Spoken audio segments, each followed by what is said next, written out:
Hello नमस्कार दोस्तों, आप सभी का स्वागत है आज के इस वीडियो में। और आज के इस वीडियो में हम लोग बहुत ही मेजर पॉइंट के बारे में, इंपॉर्टेंट पॉइंट के बारे में बात करने वाले हैं, जिसको कि बहुत सारे स्टूडेंट जो है नजरअंदाज कर देते हैं। लेकिन ये बहुत ही इंपॉर्टेंट है, इसको नजरअंदाज नहीं करना है, नहीं तो आप लोग के मार्क्स पे इफेक्ट इसका देखने को मिल सकता है। आज का यह वीडियो जो है हम बहुत काफी रिसर्च करने के बाद बनाने जा रहे हैं।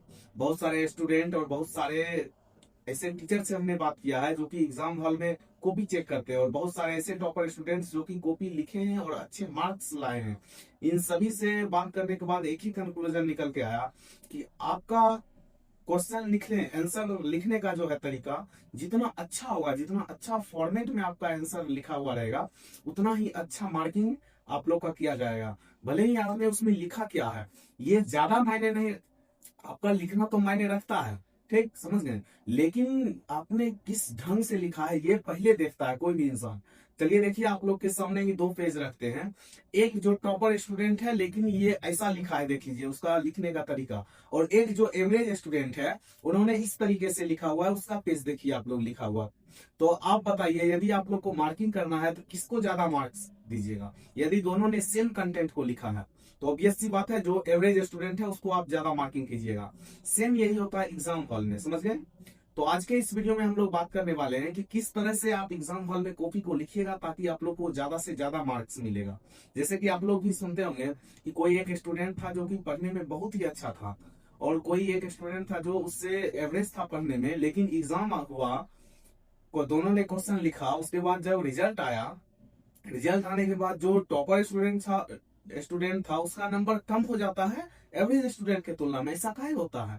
ऐसा इसलिए होता है, उसने जो है एग्जाम हॉल में किस तरह से कॉपी को लिखा जाना चाहिए ये उसने एब्जॉर्ब किया, उसने देखा और उसने उस पर काम किया, तो उसका नंबर आया।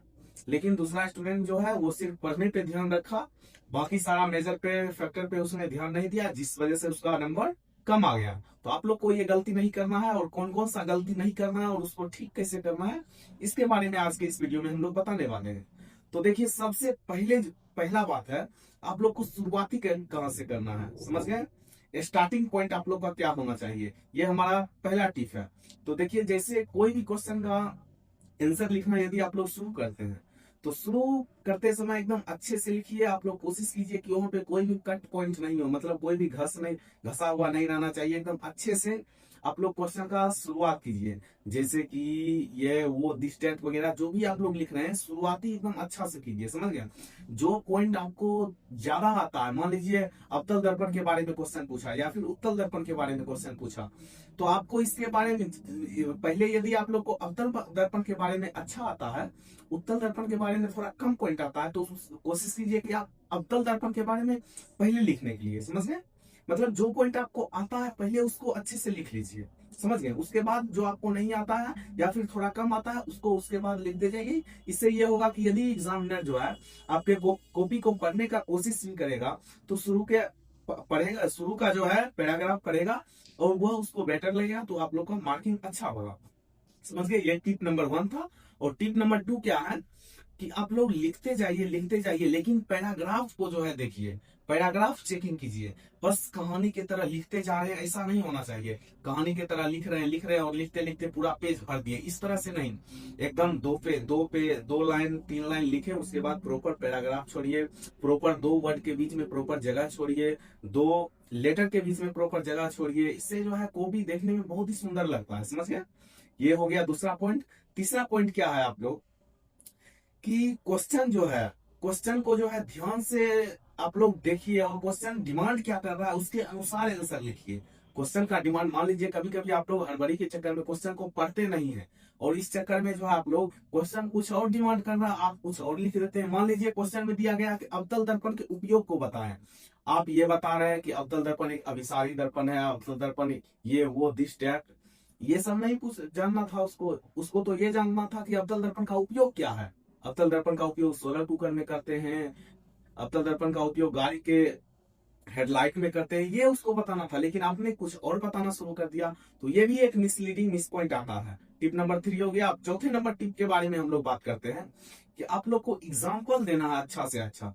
अच्छा से अच्छा क्या देना? एग्जाम्पल। जैसे कि आपने कोई आंसर लिखा, आंसर लिखने के बाद जो है, मान लीजिए आपने कुछ कोई भी चीज के बारे में लिखे तो उसके बाद जो है उसका एग्जाम्पल एक दो दे दीजिएगा।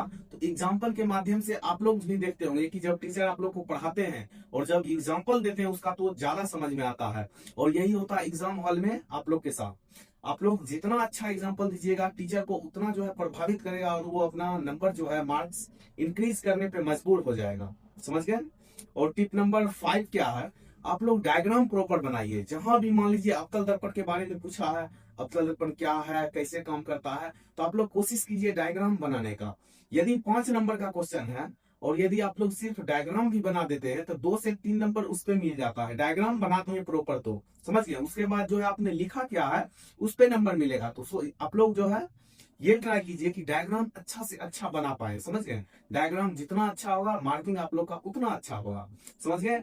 5 टिप तो हम आप लोग को दे दिए इस वीडियो में जो, और उसके बाद एक एक्स्ट्रा टिप देते हैं और ये उन सभी स्टूडेंट के लिए है जो कि यहाँ तक हमारे टिप को सुनते आए हैं और अपने जीवन में उतारना चाहते हैं और सीरियसली सुन रहे हैं। तो टिप नंबर 6 क्या है, आप लोग सारा चीज लिख लिए तो अंत में एक कंक्लूजन पॉइंट डालिए। कंक्लूजन पॉइंट मतलब पूरा आंसर लिख दिए उसके बाद एक कंक्लूजन डालिए। हाँ इससे हमें यह प्राप्त हुआ, इससे हमें यह जानने को मिला। जैसे आप लोग कहानी पढ़ते हुए पूरा कहानी खत्म हो जाने के बाद अंत में क्या क्या सीख मिला ये रहता है।